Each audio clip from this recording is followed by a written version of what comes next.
नमस्कार, मैं विवेकानंद सिंह एक बार फिर आपके बीच आया हूं। इस बार का टॉपिक है हमारा प्रतिशत। इसे प्रतियोगिता की परीक्षाओं में प्रश्न अवश्य रहता है।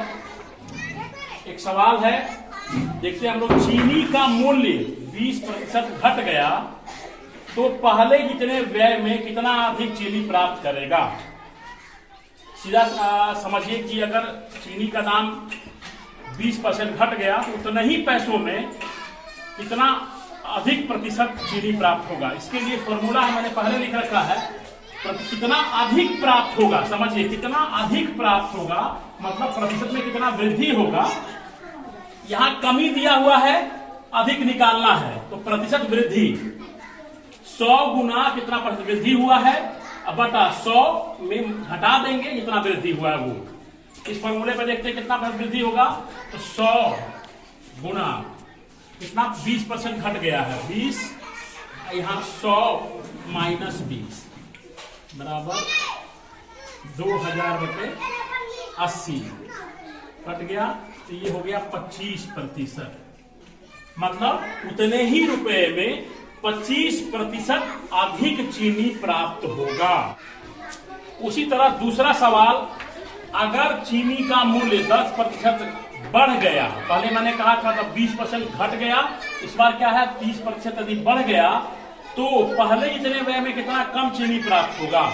कम के लिए कमी हमको निकालना है तो कमी में क्या होगा, वही वहां पर हमने माइनस किया था नीचे, यहां पर प्लस करेंगे। 100 गुना प्रतिशत कमी मतलब 100 जोड़ प्रतिशत कमी, वही कर देंगे तो हमारा कितना कम चीनी प्राप्त होगा।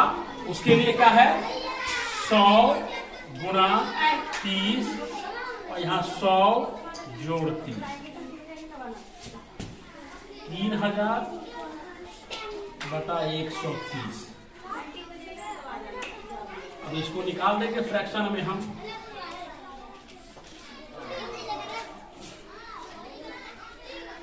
तेरह गुना 26 4 40, 13 39 1 तो बराबर क्या हो गया हमारा 23.1/13%। इतना कम चीनी प्राप्त होगा। चीनी का मूल्य 30% बढ़ा दिया गया, बढ़ गया यदि तो उतना ही कीमत में कितना चीनी कम प्राप्त होगा तो 23.1/13%। प्रतिशत में ही एक दूसरे तरह का सवाल आता है इस तरह से कि एक आदमी की आय 10% बढ़ी, कुछ दिनों बाद फिर 20% बढ़ गई। आदमी की आय में कुल कितने प्रतिशत की वृद्धि हुई या बढ़ी। इसमें हम सीधा 10 और 20 नहीं जोड़ सकते हैं। उसका फॉर्मूला है पहला प्रतिशत जोड़ दूसरा प्रतिशत जोड़ पहला गुना दूसरा बटा 100। पहला प्रतिशत गुना दूसरा प्रतिशत है बटा 100। तो पहला प्रतिशत कितना है हमारा 10 जोड़ दूसरा कितना है 20। फिर जोड़ करेंगे 10 गुना 20/100। 10 और 20 इधर कटा देंगे, 0 0 कट गया। 10 और 20 30 और जोड़ 2 बराबर 32%। कहने का अर्थ अगर एक बार 10% बढ़ा फिर 20% बढ़ा तो कुल कितना वृद्धि हुई उसके आय में तो 32%। यदि इसी सवाल में यदि ये रहता कि आय में 10% की वृद्धि की जगह कमी होती, समझिएगा कमी, फिर 20% की कमी हो गई, कम हो गई तो आदमी क्या करते हैं, कुल कितने प्रतिशत की कमी आई। अगर ये सवाल हो तब क्या करेंगे, सेम फॉर्मूला है, बस यहां क्या करेंगे, पहला कमी को क्या करना है हमको माइनस, कमी में क्या करना है हर जगह माइनस कर देना है। तो हमारा यहां -10 आएगा,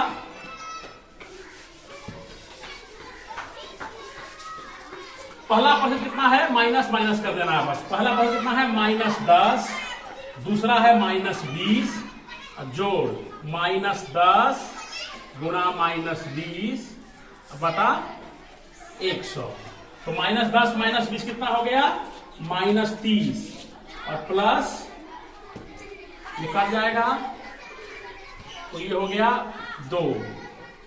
प्लस में ही आया, माइनस गुना माइनस प्लस हो जाता है, तो -30 और +2 तो -28, मतलब 28% कमी। पहले से उसका जितना भी आ रहा होगा उससे 28% की कमी। इसी कड़ी में अगला सवाल है, एक आदमी की आय 20% बढ़ी, कुछ दिनों बाद 10% घट गई, तो उसकी आय में कुल कितना परिवर्तन हुआ?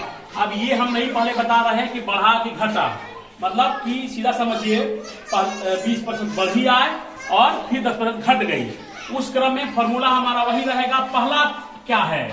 वृद्धि या कमी? बढ़ी है, तो बढ़ी है तो +20। दूसरा क्या है? कमी, तो माइनस, कमी को ऋणात्मक में लिखेंगे -10। यहां पर हम प्लस ही लगाएंगे, लेकिन ऊपर में जब गुणा करते समय +20 गुणा -10 बटा 100, तो +20 -10 कितना हो गया? 10। और यहां क्या होगा हमारा? माइनस गुना प्लस, माइनस गुना प्लस, माइनस हो जाएगा, -200 बटे 100, 2 बार में तो 100 -10 -2 8%। चूंकि आंसर ये क्या आया? प्लस के माइनस, प्लस आया तो प्लस आया तो कितना हुआ? उसकी आय 8% बढ़ी। वही अगर सवाल यहां पर रहता, इसमें थोड़ा सा चेंज करेंगे, हम उल्टा कर देते हैं। यहां पहले घटने और बढ़ने में अंतर कर देते, तब क्या होगा? अगर पहले हम कहें तो 10% बढ़ा और 20% घट गया, तब क्या होगा? उसको भी हम लोग देख लेते हैं अभी सॉल्व करके। पहले ये क्या हुआ? बढ़ा, तो बढ़ने का प्रतिशत 10 है हमारा, और घटने का माइनस होगा। यहां तो प्लस ही लगाएंगे, 10 गुना -20, ये प्लस में है हमारा, अब बाय 100। सॉल्व करने पे क्या आया? -10, और ये माइनस गुना प्लस करेंगे तो माइनस, माइनस गुना प्लस माइनस, माइनस हो गया, और ये हो गया 200 बटा 100, तो -10 और -2 बराबर -12, यानी कि 12% की कमी होगी। निगेटिव आ रहा है, इसलिए 12% की कमी होगी। हम देखेंगे कि एक प्रश्न है, एक आयत की लंबाई 5% तथा चौड़ाई 10% बढ़ाई गई, तो क्षेत्रफल कितना परिवर्तित होगा? मतलब बढ़ेगा कितना है, घटेगा कितना?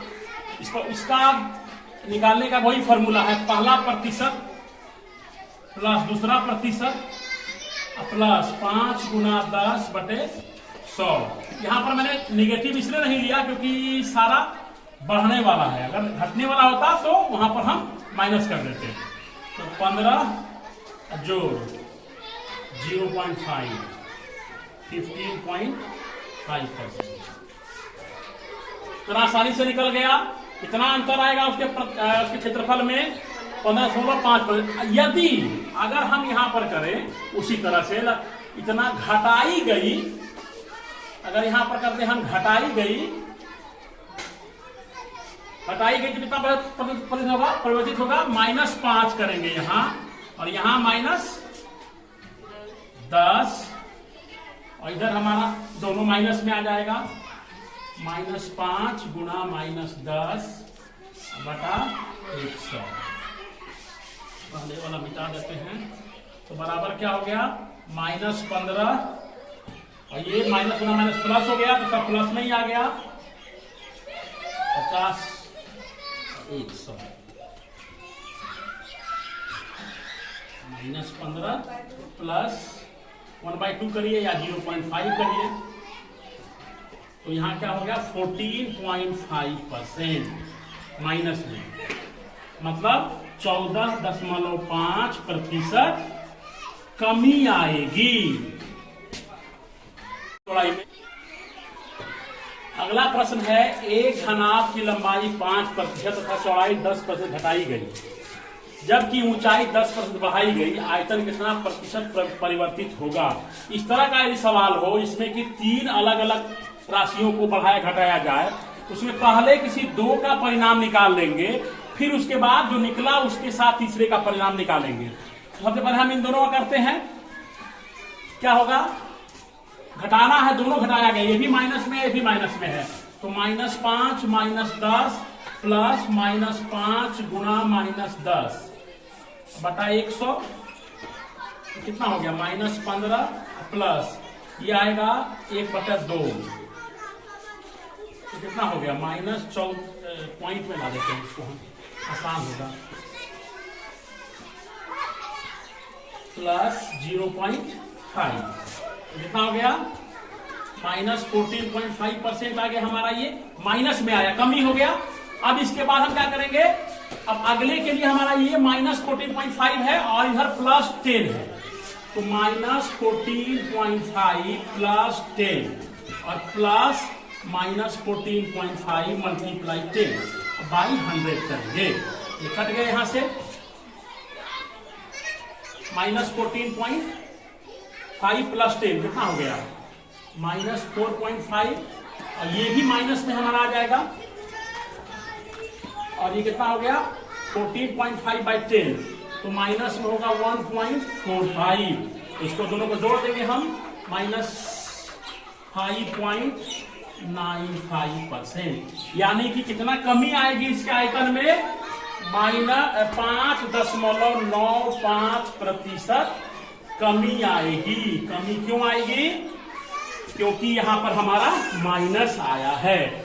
तो इस तरह आपने देखा, यदि 3 लगातार परिवर्तन हो रहे हैं तो पहले 2 का रिजल्ट निकाल लेना है, उसके बाद उसका रिजल्ट आएगा, परिणाम जो आया, जैसे यहां मैंने -14.5 निकाला, फिर उसके साथ तीसरे का निकालना है, तो फाइनल अंतिम रूप से कितना परिवर्तन आएगा वो हमारा निकल जाएगा। धन्यवाद।